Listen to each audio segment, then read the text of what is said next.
परम सम्मानित मंच एवं प्यारे साथियों, मैं एक दो घटनाओं के माध्यम से अपनी बात कहने की कोशिश करूंगा। ये गुजरात के राजकोट में रहने वाली एक स्कूल अध्यापिका जयश्री बेन के जीवन की कहानी है।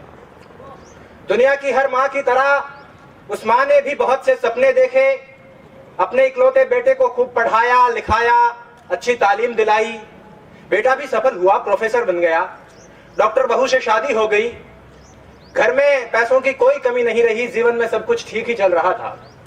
लेकिन बुरे दिन कुछ ऐसे आए कि बूढ़ी माँ को लकवा मार गया, पैरालिसिस हो गया, हाथ पैरों ने काम करना बंद कर दिया, तो माँ अब बिस्तर पर पड़ी रहने लगी। एक रोज कुछ यूं हुआ बीमारी के दिनों में कि बेटे ने माँ को सहारा देकर खड़ा किया। माँ बड़ी खुश हुई कि मेरा बेटा मेरे बुढ़ापे की लाठी बन रहा है। बेटा माँ को पकड़कर धीरे धीरे सीढ़ियों के सहारे छत पर ले गया। माँ बड़ी खुश हुई कि मेरा बेटा मुझे धूप दिखाने ले जा रहा है। छत पर जाने के कुछ देर बाद बेटे ने अपनी माँ को गोद में उठा लिया। माँ खुशी से भाव विभोर हो गई कि मेरा बेटा जान गया है कि मुझे सीढ़ियों से चढ़ने उतरने में दिक्कत होती है, मेरा बेटा मेरी कितनी फिक्र करता है, मुझसे कितना प्यार करता है। लेकिन उसके बाद उस बेटे ने जो किया, हाथ उठाकर दुआ कीजिए कि दुनिया का कोई भी इंसान वैसा ना करे। उस बेटे ने गोद में उठाकर अपनी माँ को 4 मंजिला मकान की छत से नीचे फेंक दिया। बूढ़ी माँ कुछ समझ पाती उससे पहले उसकी जिंदगी खत्म हो गई। 4थी मंजिल से नीचे गिरने में कितना वक्त लगता है? 3-4 सेकंड लगते होंगे। लोगों को लगा कि माँ छत से गिर गई होगी, लेकिन पुलिस पड़ताल और सीसीटीवी फुटेज से 3 महीने बाद पता चला कि माँ मरी नहीं थी, प्रोफेसर बेटे ने मारा था।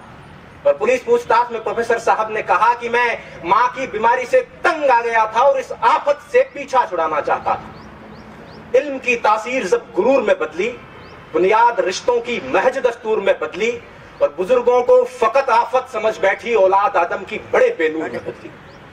2 महीने की बीमारी से परेशान होकर प्रोफेसर साहब ने 9 महीने तक पेट में रखने वाली मां को मार डाला। ऐसा ही कुछ मुंबई की आशा साहनी के साथ हुआ। उनके बेटे ने खूब अच्छी तालीम हासिल की, अमेरिका गया, प्रोफेसर बना, लेकिन घर लौटकर नहीं आया।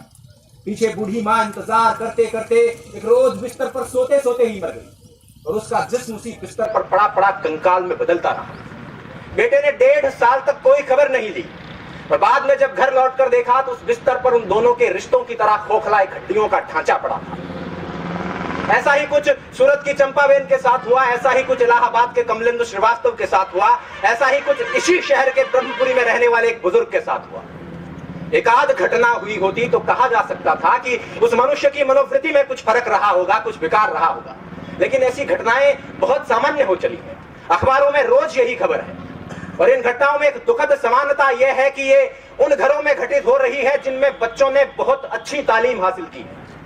मुझे आज बोलने के लिए जो विषय दिया गया था वो ये था कि तालीम तो है लेकिन तहजीब कहीं खो गई है। हालांकि पग पग पर इस बात की गवाही मिलती रहती है, लेकिन ये घटनाएं इस बात को पूरी तरह से सिद्ध कर देती है कि तालीम तो है लेकिन तहजीब कहीं खो गई है। शिक्षा तो है लेकिन संस्कार कहीं खो गए हैं, सभ्यता कहीं खो गई है। अब प्रश्न यह उठता है कि ऐसी घटनाएं हो क्यों रही है, तहजीब खो क्यों रही है। दरअसल हम जिस तरह से अपने बच्चों को पालते हैं और उन्हें सिर्फ तालीम देते हैं, उससे बच्चे प्रोफेसर, इंजीनियर या डॉक्टर तो बन जाते हैं लेकिन इंसान नहीं बन पाते। स्पष्ट कर दूं कि मैं शिक्षा नीतियों को कोसने के लिए खड़ा नहीं हुआ हूं। दुनिया के हर देश में शिक्षा नीतियां इसी तरह से काम करती हैं। अकादमिक शिक्षा का संस्कारों से सीधे तौर पर कोई लेना देना नहीं है। संस्कार देने का काम समाज करता है, परिवार करता है, माँ बाप करते हैं। और अगर संस्कार कहीं खो रहे हैं तो इसकी जिम्मेदारी उन्हीं की बनती है। बच्चा संस्कार कहां से सीखता है? घर से ही तो सीखता है। अब पहली बात तो यह कि बच्चों को घर में रखा ही नहीं जाता और यदि रख भी लिया जाता है तो स्कूल में और घर में कोई फर्क नहीं रखा जाता।